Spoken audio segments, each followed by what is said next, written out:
வணக்கம் நேர்களே, இது மக்களோடு ஜெயா பிளஸ். விளம்பர திமுக ஆட்சியில் நாள்தோறும் மக்கள் எதிர்கொள்ளும் பிரச்சனைகள், இன்னல்களை அலசுவதுடன் தீர்வை நோக்கிய முயற்சியாகவும் களமிறங்கியுள்ளோம் நாங்கள். தற்போது சென்னை மயிலாப்பூர் சட்டமன்ற தொகுதிக்குட்பட்ட 9 மீனவ கிராம மீனவர்களின் வாழ்வாதாரத்தை சிதைக்கும் வகையிலான திட்டங்களை விளம்பர திமுக அரசு செயல்படுத்த முனைப்பு காட்டுவதால் மக்கள் சந்திக்கும் இன்னல்கள் மற்றும் அதற்கான தீர்வுகள் குறித்து விரிவாக அலச உள்ளோம். இதற்காக களத்தில் இருந்து இணைகிறார் நமது செய்தியாளர் ஜெயலானி. இந்த விளம்பர திமுக ஆட்சியில் விவசாயிகள், மீனவர்கள், வியாபாரிகள், சாமானிய மக்கள் அனைவருமே தங்களது வாழ்வாதாரத்தை இழந்து தவிக்கும் ஒரு அவல நிலைக்கு தள்ளப்பட்டிருக்கிறார்கள். தற்பொழுது தாங்கள் இருக்கக்கூடிய பகுதியில் அந்த மீனவ மக்கள் படும் கஷ்டங்கள் என்ன, இந்த நீலக்கோடி திட்டம் பற்றிய முழுமையான விவரங்களை பதிவு பண்ணுங்க.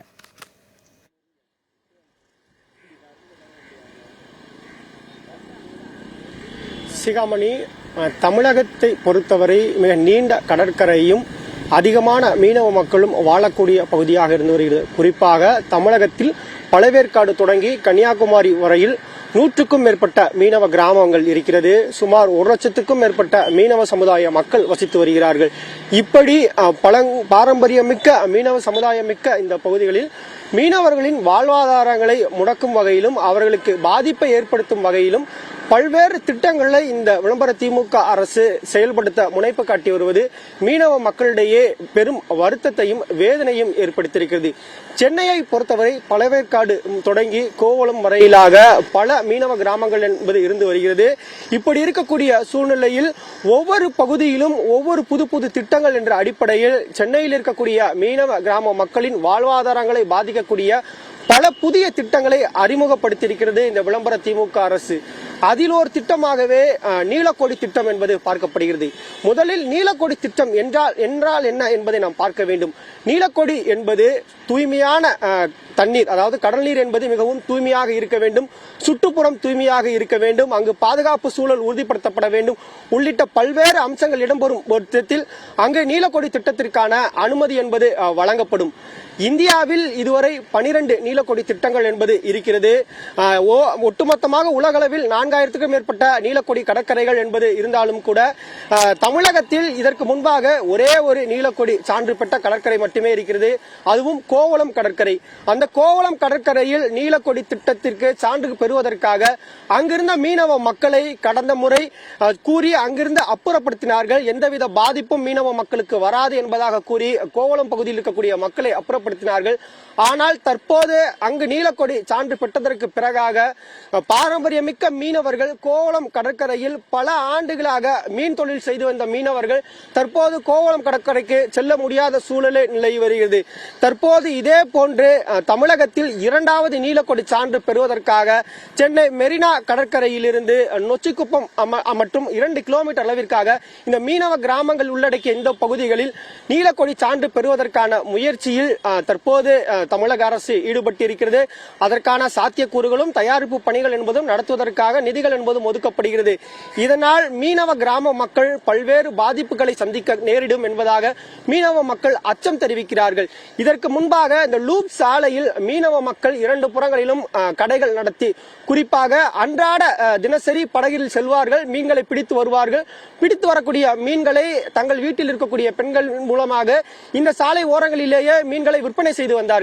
ஆனால் இந்த சாலைகளில் போக்குவரத்து நெரிசல் என்பது ஏற்படுகிறது என்பதாக சுட்டிக்காட்டி நீதிமன்ற உத்தரவுகளை சுட்டிக்காட்டி இங்கிருந்து மீனவர்களை 15 கோடி ரூபாய் செலவில் புதிய மீன் அங்காடிக்கு மாற்றியமைக்கப்பட்டார்கள். ஆனால் மாற்றியமைக்கப்பட்ட அந்த மீன் அங்காடியில் மீனவர்களின் வாழ்வாதாரம் என்பது பாதிக்கக்கூடிய அளவிற்காக இருக்கிறது. ஏனென்றால் கட்டமைப்பு சிறப்பாக இருந்தாலும் கூட மீனவர்களின் வாழ்வாதாரத்தை மேம்படுத்துவதற்கான எந்த வசதிகளும் இல்லை.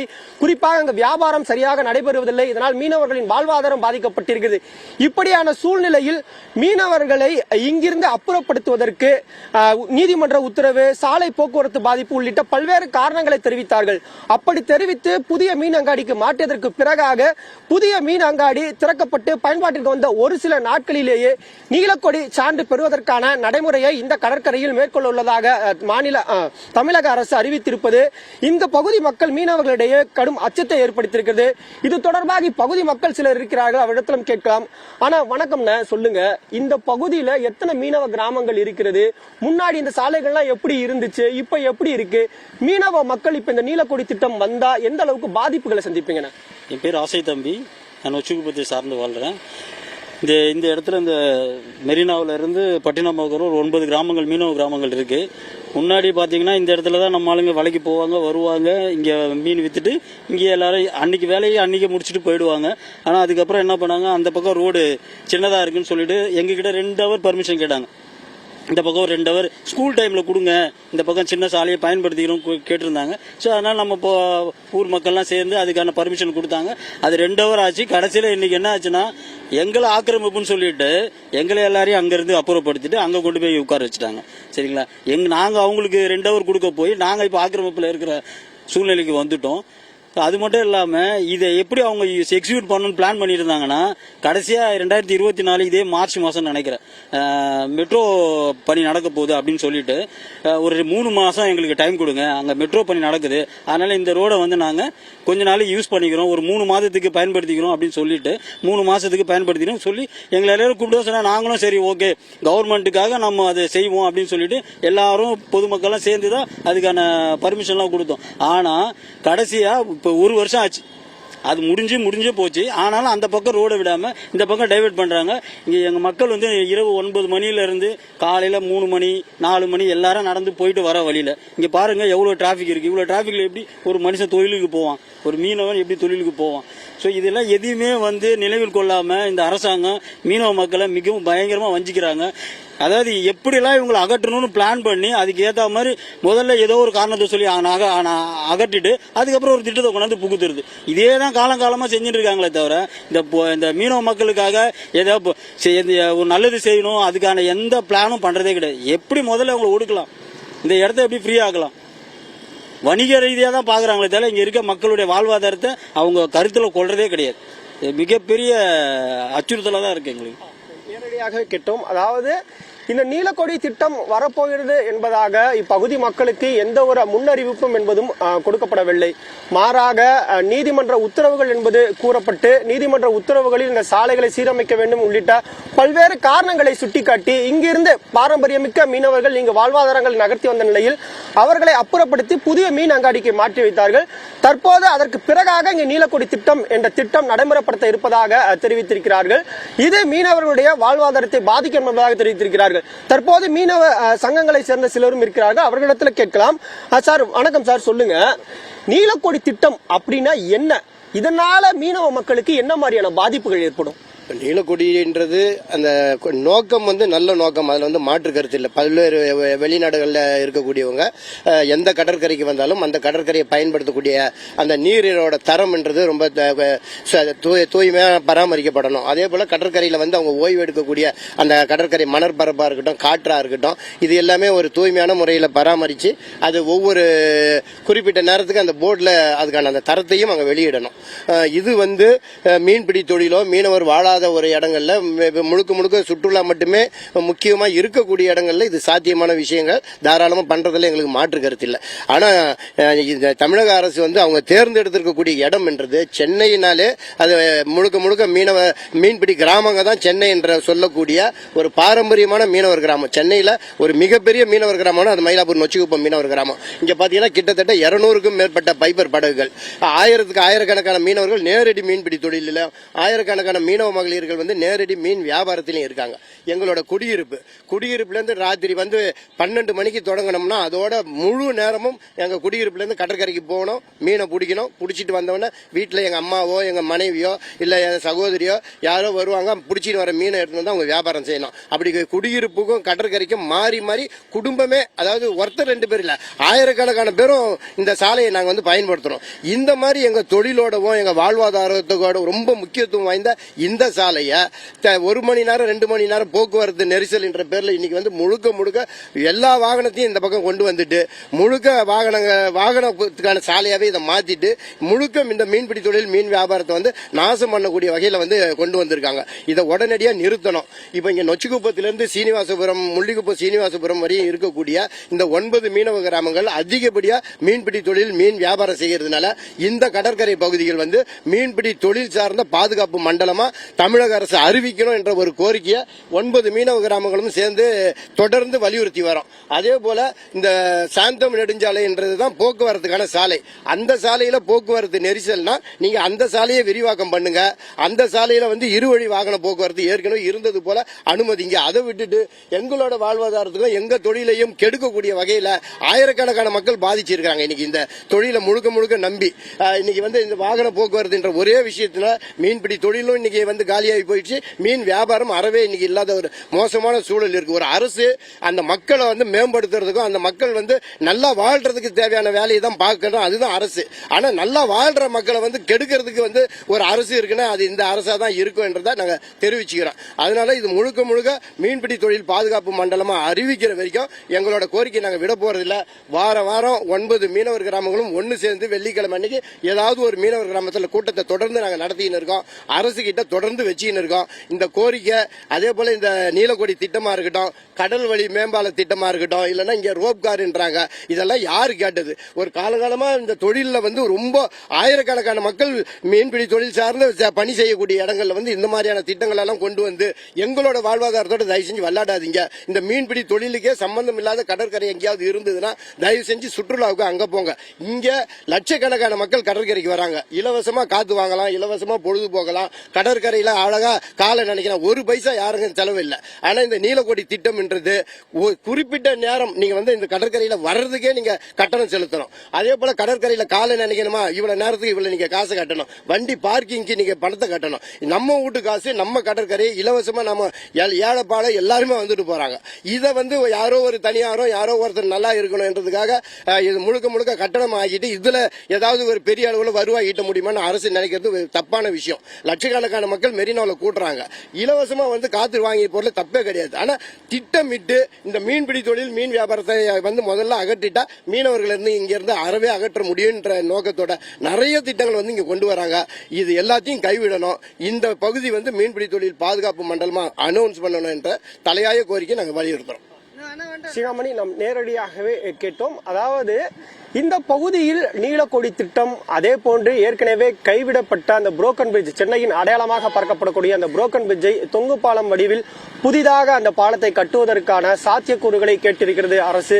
அதே போன்று இங்க இருக்கக்கூடிய பகுதியில் வசிக்கக்கூடிய மக்களுக்கு வாழ்விடங்களை மேம்படுத்துவதற்கான அந்த குடியிருப்புகளை கட்டித்தருவது உள்ளிட்ட எந்த ஒரு அடிப்படை தேவைகளையும் பூர்த்தி செய்யாமல் அடுத்தடுத்த திட்டங்கள் மீனவர்களுக்கு எந்தவித பயனும் அளிக்காத திட்டங்களை தொடர்ச்சியாக இந்த விளம்பர திமுக அரசு நடைமுறைப்படுத்த முயற்சி மேற்கொள்கிறது.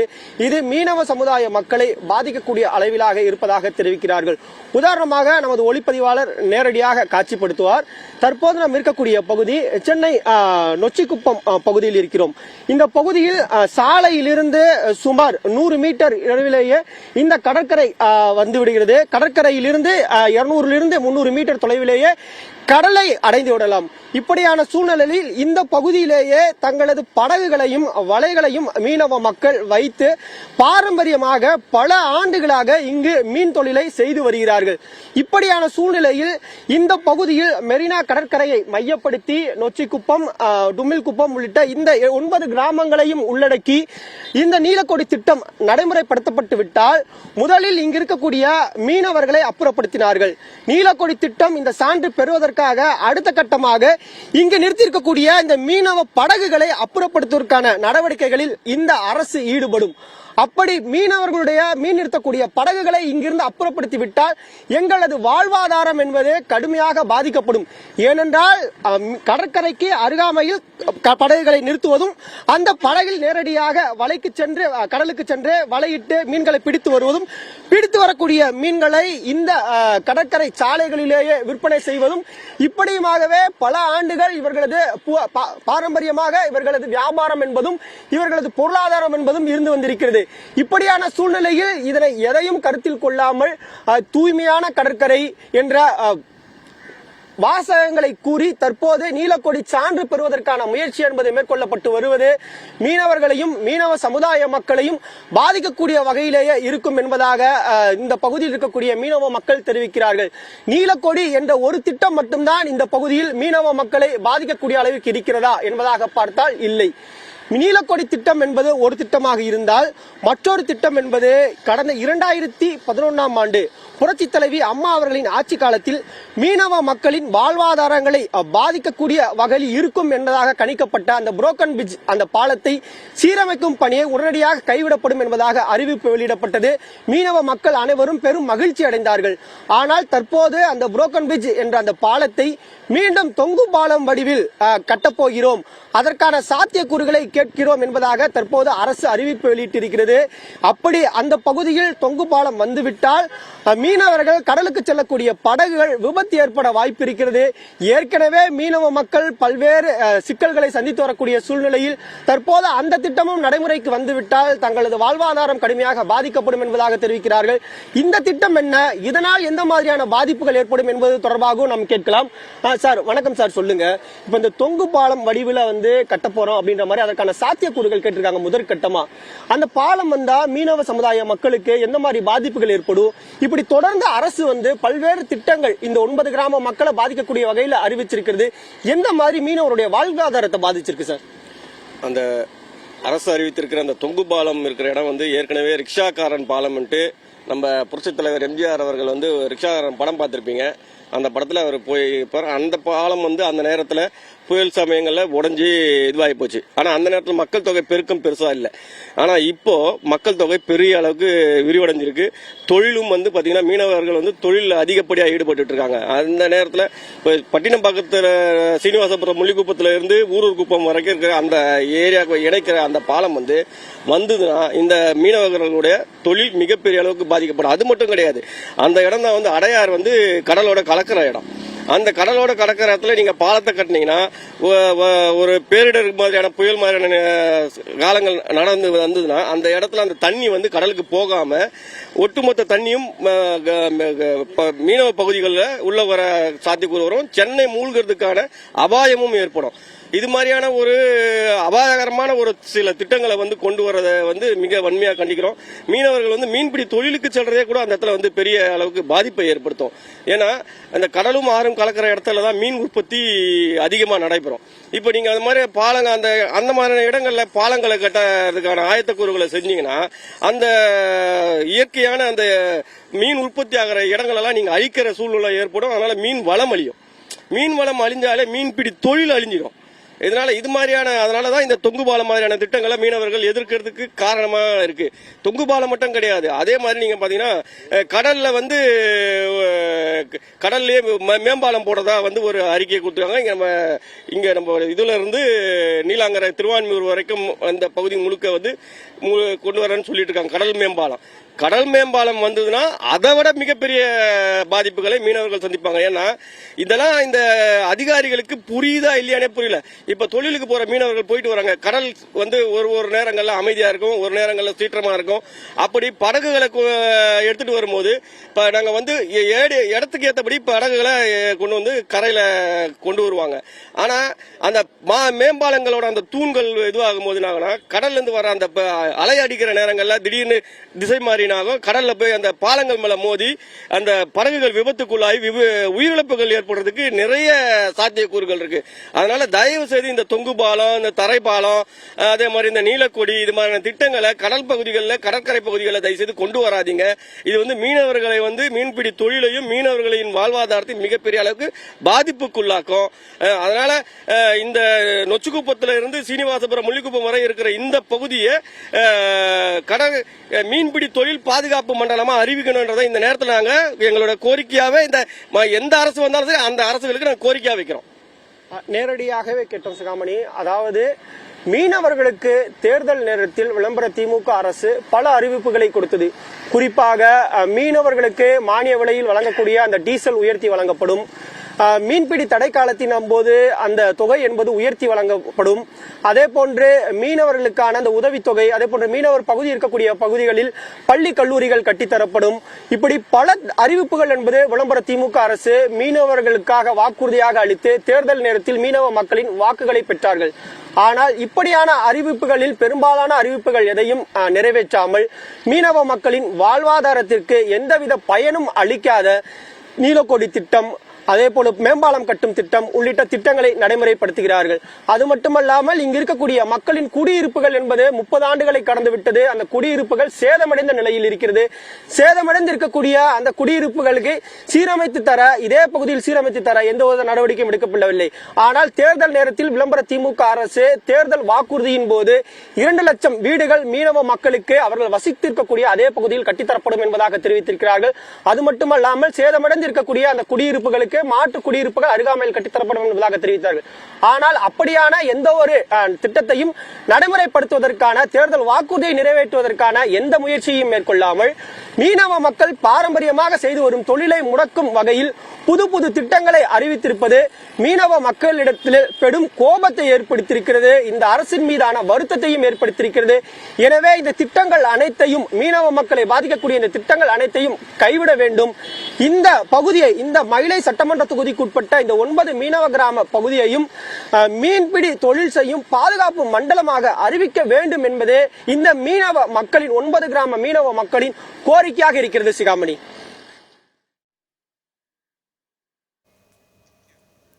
மீனவ கிராம மக்களின் பிரச்சனைகள் குறித்த விரிவான தகவல்களோடு நேரலையில் இணைந்தமைக்கு நன்றி ஜெயராணி.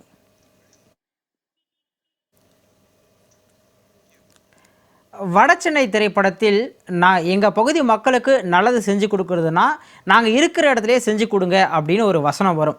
ஆனால் இந்த விளம்பர திமுக ஆட்சியில் காலங்காலமாக மீன்பிடி தொழிலில் ஈடுபட்டு வரக்கூடிய அந்த மீனவ பகுதி மக்களை எப்படியாவது காலி செஞ்சு ஆகணும் அப்படிங்கிற ஒரு நோக்கத்தோட திமுக அரசு செயல்பட்டு வருது வெளிப்படையாக தெரியுது.